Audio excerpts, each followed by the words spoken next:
누군가의 삶에 에너지가 되어주는 사람들을 만났다면 이번엔 직접적으로 사람의 생명과 관련된 봉사자들을 만나기 위해 한국 CPR 봉사단을 찾았습니다.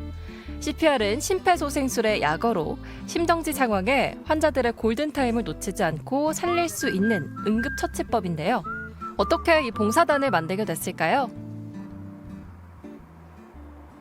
사실 처음에는 제가 스쿠버 다이빙 강사를 했었습니다. 그때 그 강사 과정에 그 CPR을 의무적으로 배워야 되는 그런 과정이 있는데, 그때는 한국에는 CPR 강사가 많지 않았었어요. 그래서 미국에서 강사를 초청해서 교육을 받고 난 후에 이거 우리나라도 언젠가는 이게 필요하겠다 해서 그때부터 시작을 했고, 그렇게 프리랜서로 강사 활동을 하다가 1995년도에 단체를 만들어서 이름을 한국 CPR 봉사단으로 했습니다.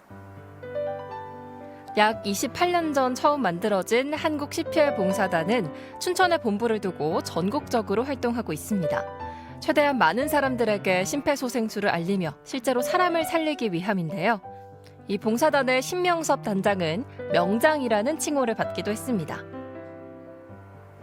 저도 다른 봉사를 많이 해봤는데 일단 한계가 있고, 뭐 예를 들어 수중 같은 데는 뭐 여름철 수중 자원봉사 이물질 제거라든가 이런 거 말고는 별로 이제 없었어요. 또 뭐 인양작 같은 건 가끔가다 있지만, 근데 CPR은 때와 장소를 가리지 않고 누구한테라도 이걸 널리 알려가지고 응급 상황에서 다 사람들이 이렇게 구조를 받을 수 있었으면 좋겠다 싶어가지고 CPR 봉사단을 만들게 된 겁니다.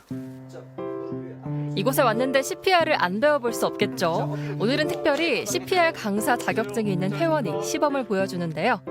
먼저 의식을 확인하고 도움을 청한 후 흉부 압박 30회, 기도 개방 후 2회 숨 넣어주기를 반복합니다. 쉽지는 않습니다. 저도 이제 단장님을 만나기 전에는 나름대로 이제 군생활이나 다른 사회 봉사센터 등을 활용해서 이제 개략적으로 알고는 있었는데, 단장님한테 배우고 나서는 그동안에 제가 갖고 있던 지식과 그런 경험들이 굉장히 어리석고 때로는 또 위험하기도 했었다고 생각이 됩니다.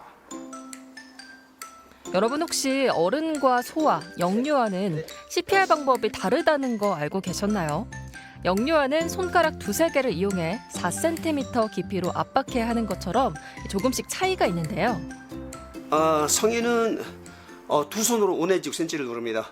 어린이는 한 손으로 4 내지 5cm 정도 눌러요. 우리가 이제 그 심장의 크기가 성인, 유아, 어린이가 다 틀리기 때문에 거기에 맞게끔 마사지 눌러주기 위해서 그런 거죠. 한창 CPR에 대해 배우고 있을 때 옆 사무실에서 열심히 업무를 보고 계신 한 분. 이분은 이곳에서 어떤 일을 하고 계신 걸까요? 저는 한국 CPR 봉사단의 단장님의 아내로서 2014년도에 지도자 자격을 땄습니다. 그렇게 해서 하다가 2017년부터 이제 한국 CPR 봉사단의 사무국장으로 이렇게 하게 되었습니다. 남편이 이끄는 봉사단을 함께하며 많은 도움을 줬던 함현숙 사무국장.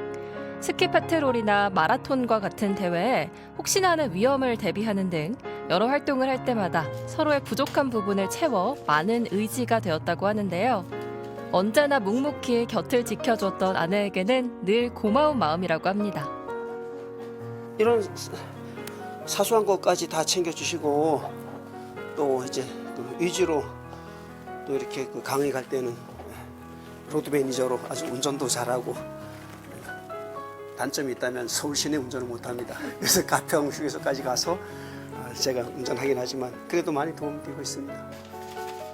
지도자 자격증을 따고 단원으로 함께했는데 어쩌다가 사무국장을 맡게 됐나요?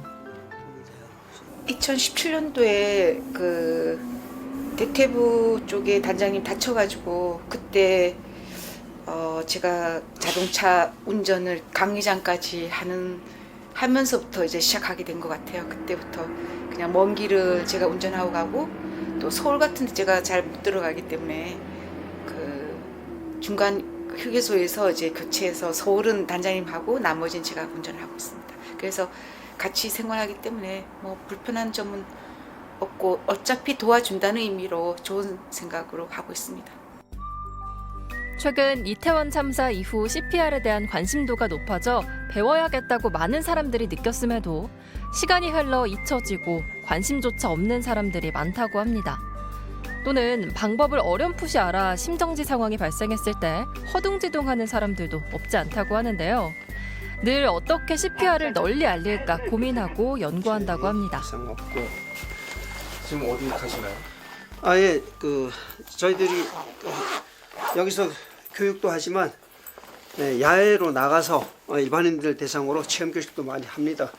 평일이라서 뭐 몇 명이 올지는 보장은 없는데 그래도 꾸준히 나가는 이유가 결국은 우리가 캐치프레이즈가 나로 인해 살 수 있다는데 제가 열심히 이렇게 하다 보면 혹시 내가 쓰러졌을 때 저한테서 교육을 받은 분들이 나를 살릴 수 있지 않을까라는 그런 마음으로 나가는 겁니다. 사람의 생명을 살리는 데 중요한 응급처치 방법 중 하나인 심폐소생술. 모두가 알아두면 큰 도움이 될 텐데요. 특히 심정지는 가정에서 많이 발생한다고 합니다. 그때 그 사람을 살릴 수 있는 건 바로 옆에 있는 가족인데요. 만약의 상황에서 내 소중한 가족을 살리기 위해 대비하는 것도 좋은 방법입니다. 뭐 인형이지만 해보면 이렇게 손도 아프고 30번 세는 게 숨도 차고 조금 힘들긴 해요. 그렇지만 우리가 일상생활 하다가 저런 환자를 만날 수도 있는 일이고 내일이 될 수도 있는 거고 하니까 우리가 조금 더 적극적으로 좀 사람을 살린다는 생각을 가지고 이겨내고 하면 좋은 결과 있을 거라고 생각해요. 사람들이 지나가면서 그냥 무관심해요. 다 배웠어요 하고 가는데 사실 배웠다고 하는 사람들 별로 잘하는 사람 못 봤거든요. 앞으로 많은 분들이 적극적으로 참여할 수 있는 날을 기다리며 오늘 또 힘차게 하고 마무리하도록 하겠습니다. 봉사는 누군가에게 행복을 나눠주며 누군가에겐 삶을 선물해주기도 하는데요. 주변에 도움을 주며 더 좋은 세상을 향해 앞장서서 걸어가는 두 분을 만나봤습니다.